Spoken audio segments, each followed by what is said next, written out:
everybody, once again I'm here with another Ochoa's Top 10, except this one is going to be a little bit different. I'm going very old school, and I'm going to do my top 10 favorite Nintendo games of all time as a child.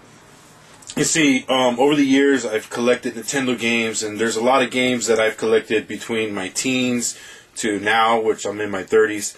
So there's some games in there that I really love playing, that I really love a lot, and they should be on this list, but they're not because they weren't part of my childhood. These are games that I played as a kid. I enjoyed playing as a kid. I would play for hours, even though the games were difficult. The controllers were really bad. I still love playing these games as a kid. Now that I'm older, these games just bring back nostalgic memories, but they kind of get frustrating. It's kind of like, what did I ever see when I was playing these games? How did I get entertained while doing it?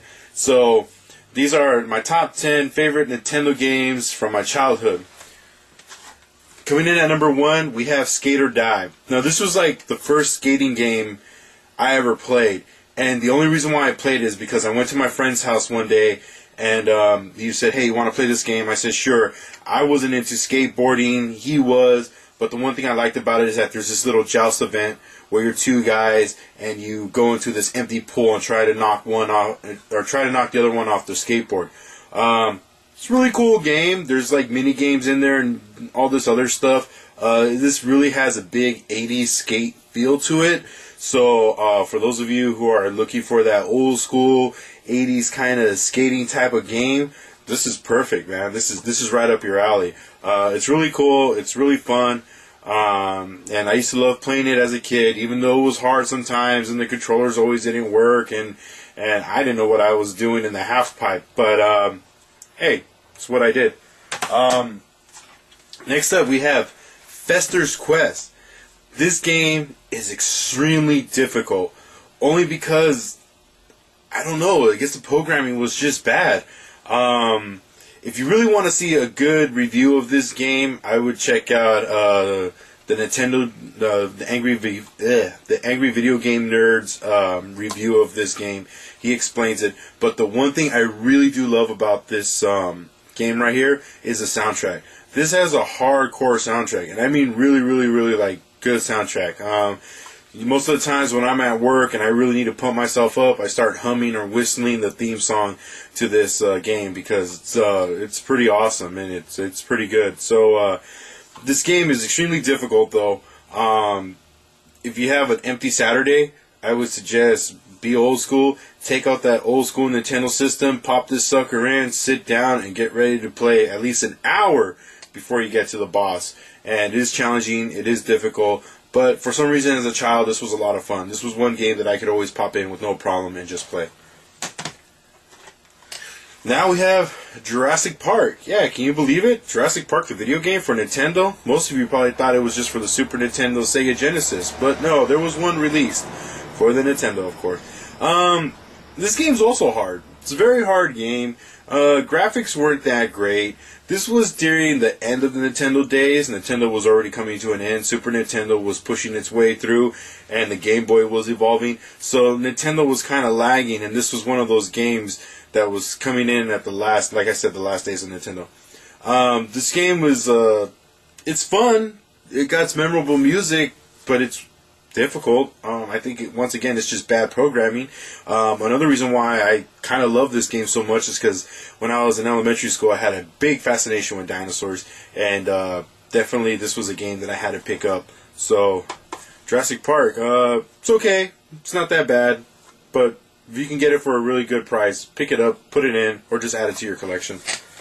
Coming up next, Dragon Spirit. Now this is an excellent shooter game for the Nintendo. You can play in easy mode or you can play the normal mode, and you could definitely tell because one only has like maybe 5 levels and then you're done and the whole thing was a dream, and then the other one has like 10 levels and you find the real ending. What's cool about this game is that you turn into a dragon, so you're a dragon flying over different areas like ice worlds, lava worlds, swamps, and all that kind of stuff, and you're just shooting monsters and all these little critters coming after you.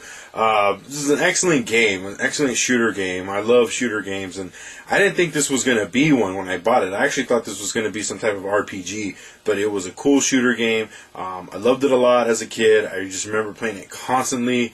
I remember playing it the easy way, and then I remember playing it the hard way, and it's just one of those games that I just kept playing. And then also, if you're a big anime fan, pick this one up too, because there's little cutscenes between levels where anime fairies talk to you, and you know, it's pretty cool to see that kind of that kind of images on the old school 8-bit Nintendo. They did a good job with those fairies, man. They're pretty cute, you know what I'm saying? You anime fans know what I'm talking about. So yeah, pick it up just to see that. I mean, good soundtrack, good gameplay, everything. I think this is probably one of the most underrated games for the Nintendo.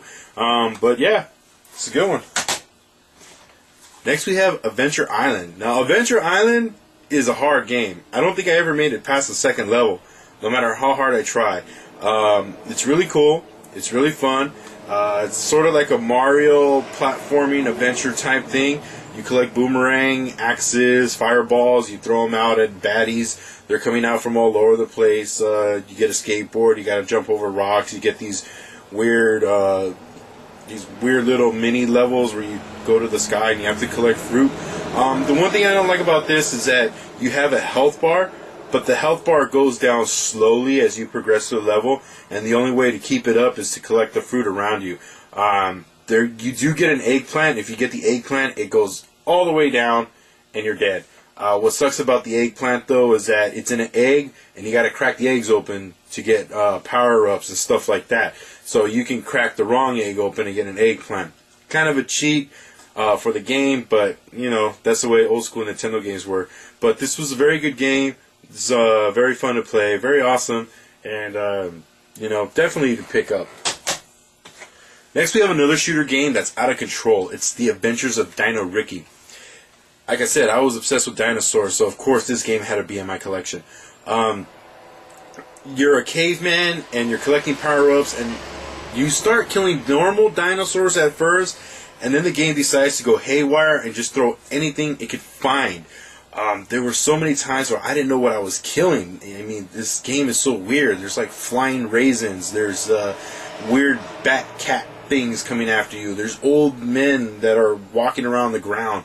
This game is bizarre in so many ways, and it is one of those games that is incredibly hard, because once you build your power up to a good level and you're killing everything on stage, you get hit once, you lose everything, and then that's it. And then if you die, you have to start in the middle of the stage or wherever you left off with just, you know, your little pea shooter. I don't know what even you're shooting out at first. You're like throwing rocks or something.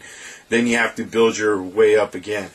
This has one of the coolest power-ups, though, if you can find it.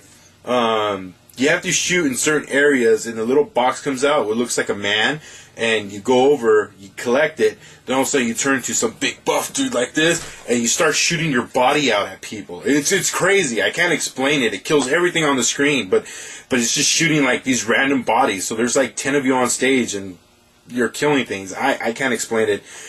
You have to pick this up. This is definitely a game that just goes out of its way to be crazy. Next we have Felix the Cat. This was another game that was like released toward the end days of the Nintendo, and this is a really fun game, but it's incredibly easy. It's easy to get one-ups. It's easy to get power-ups. You know, it's not that hard. It's not that challenging. Even the boss levels aren't really that hard. This is a fun game. You can easily sit down and just play it all the way through the first time if you have the time to spare, which is probably about maybe an hour to half an hour, just depending on, you know, if you skip over levels, because there's some levels you can skip over, or if you want to actually go through them and, you know, do the level, I guess. This is fun. It's got good music. It's got a lot of cool power-ups. You ride a dolphin and shoot out balls. You turn into a tank. You turn into a car. My favorite is turning into like this little dude with the top hat, and you get to like throw stars at people. It's pretty fun to watch, and he does this little laugh when he does it. Felix the Cat, if you don't know, was a cartoon character from way back in the days. He's evolved over time, but hey, you know what I want to say? This is the first cartoon character that has crossed over to cultural boundaries.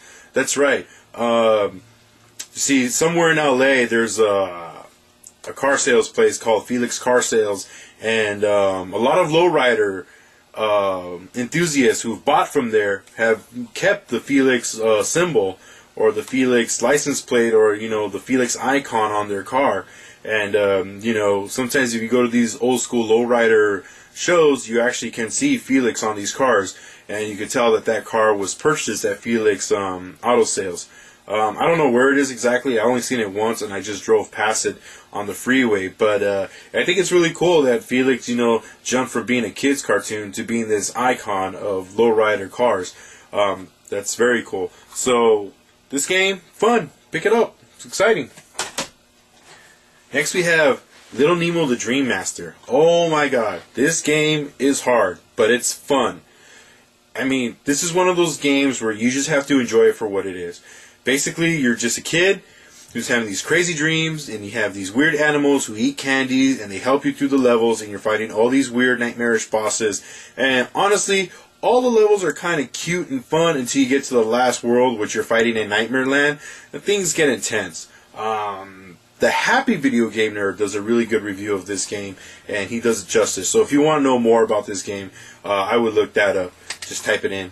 And yeah, this is a fun game. This is one of those games that I would literally wake up Saturday mornings to play bright and early. As soon as my cartoons were over, this was the game that I popped into my Nintendo, and I just sat down and played for hours and hours and hours.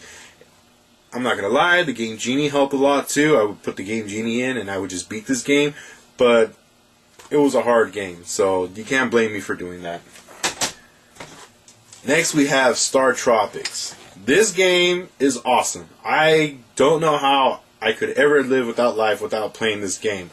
This is one of the coolest games ever. It's a adventure type RPG game. Not really RPG, but more adventure type. Somehow it's this really cool story that I don't think anybody would ever really think of, but they did it perfect here. So there was this meteor shower, your uncle disappeared, and now you have to look for him. You're going from island to island, little tropical islands all scattered around each other. You're going from island to island trying to find your uncle, and you're going into caves or dungeons, and you're fighting these weird monsters trying to get to the next clue. And eventually, this is the big twist, because the game doesn't feel like it until the very last level. The big twist is that your uncle was actually kidnapped by aliens. So you find out that, well, of course you find that out, and now you have to go onto an alien spaceship and fight all these aliens and robots. Which is really weird, because in the beginning of the game you're fighting snakes, bats, groundhogs, things that you would find in a cave, skeletons, and all that kind of stuff, and then all of a sudden you're fighting aliens and robots. Big change in the game. I don't know if that's a good thing or a bad thing. That really kind of shocked me at first. I wasn't expecting that when I kept playing. But this is a fun game. It reminded me a lot of Zelda playing it, just because of the bad guys I was fighting, and also because of the certain things you have to do, get certain weapons, take letters here and there. And this was a fun game. I remember in second grade I picked this game up, and me and my buddies would just talk about it so much. I mean, it was just one of those games where we just constantly just talked about it. We always talked about what levels we got to and everything. And what's cool is that it does have a save feature, so you can save your game. Unlike all those other Nintendo games I just reviewed, you can actually save this one. Don't have to worry about turning it off. Of course, if I'm talking about that game, I'm bringing out the old school Legend of Zelda. Now, this was really scary. I thought I had lost this. I was worried. I was scared to death. I couldn't find this for at least 3 years, and I was flipping out. Then the other day I found my old school Nintendo, my very, very first one. I opened it up, and hey, there it was, staring right back at me. How could I miss that? Anyways, I don't need to tell you about this game. You just gotta know that this game I loved playing as a kid. It was incredibly hard. I played for hours and hours and hours, and somehow I just couldn't advance as far as I wanted to. And I'm not gonna lie, this game, when I beat it? When I was 16. Yeah. I'm not gonna lie though, I threw it away for a while, it was hidden somewhere, and then finally I dug it out again. I said, we'll sit down and beat this game. And that's exactly what I did. Still love this game. Its replay value is very high, for me anyways, and I can just put it in at any time and just lose hours and hours playing it. The last game we come up to is probably one of the weirdest games you've heard of, probably haven't even seen it, and that's Trog. Now, this game was originally an arcade machine, and it was ported to the Nintendo. And if you want proof, watch Terminator 2. when the T-1000 is going to the arcade asking kids if they've seen John Connor, he goes over to two girls and he asks them, have you seen this boy? And sure enough, the arcade stand that they're fronting of is Trog. That's right. Just read it right there. Trog. It's so awesome. I couldn't believe it. I thought this was a Nintendo game until I saw it in the movie. Then I always wanted to play it, but of course, you know, arcades are just hard to find nowadays. But anyways, this game is so fun. It's a weird Pac-Man beat-em-up game. You're two little dinosaurs. You can help each other. You could go against each other depending on what you want to do. You collect the eggs. The yellow dinosaur collects the yellow eggs. The blue dinosaur collects the blue eggs. You go through these little mazes, just like Pac-Man. And then there's these little one-eyed cavemen called Trogs that are trying to eat you. There's weapons to beat them up. There's a shoehorn that lets you pass them without getting touched. There's a hot dog, or at least I think it's a hot dog, that lets you shoot out fire. But probably one of the coolest power-ups is the pineapple. You get a pineapple, you turn into a giant T-Rex, and you just start eating them. There's even a bonus level where the only object of the level is just to eat as many Trogs as you can. So this game was fun. I love playing it. It's exciting. I still love playing it to this day. This is one of those games where it's really cool if you have a second player. Me being an only child, I loved it, but it wasn't that fun. But once, you know, I grew older and I made friends, I said, hey, you guys want to play this game? They would come over, and, you know, even to this day, if I take this game to my buddy's house and we put it in, it's hilarious. I mean, you can beat the other guy up if you want to mess him up. Another thing I like about it is the animation. The animation is pretty cool, and there's little subtle things here and there that just make you laugh. Like if Trog gets stuck in a tar pit and sinks, or another one is he will build himself into a corner. He will build a fire in front of him, and he turns around, he walks in the fire, and he burns himself and yells.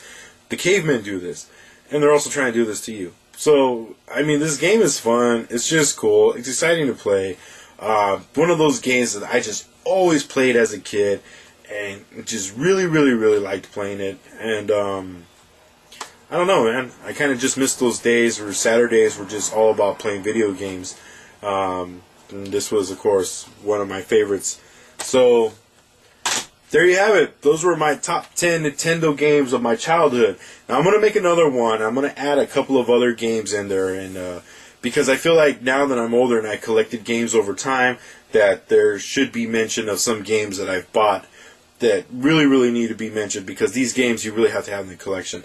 These games right here, they're cool to play. Some of them are challenging, but all of them should be in your collection if you're an old school gamer like I am.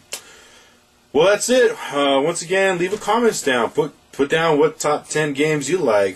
Tell me what you have played. Tell me what games you have played, and tell me if you've played any of these and if they should have been on my list or not on my list. I don't care. And once again, remember, anything you say I don't take personal. It's the internet. It's kind of hard to take things personal on the internet. But hopefully I'll see you guys again with another top 10. All right. Thanks.